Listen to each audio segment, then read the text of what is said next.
మన దైనందిన జీవితంలో ఎన్నో ప్రార్థన అంశాలు, అక్కరలు, అవసరాలు ఉంటాయి.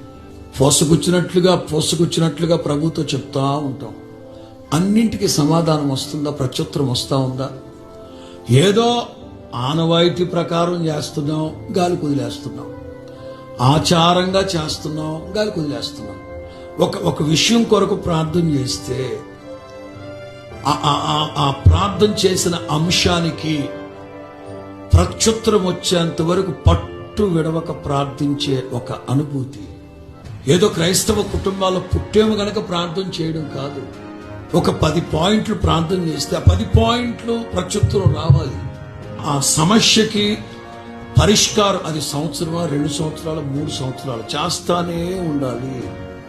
ఏలియా మామూలు మన వంటి స్వభావమే, కానీ ఆసక్తిగా ప్రార్థన చేశారు. నీతిమంతుని ప్రార్థన బలము గలదై, మనఃపూర్వకం బలం కలిగిందే కార్యం చేస్తారు.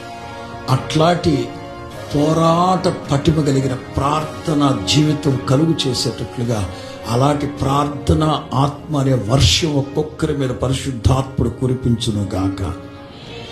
నిజముగా మొరపెట్టినప్పుడల్లా ప్రభు మనకు సమీపముగా ఉండి ప్రార్థనలు ఆలకించును గాక.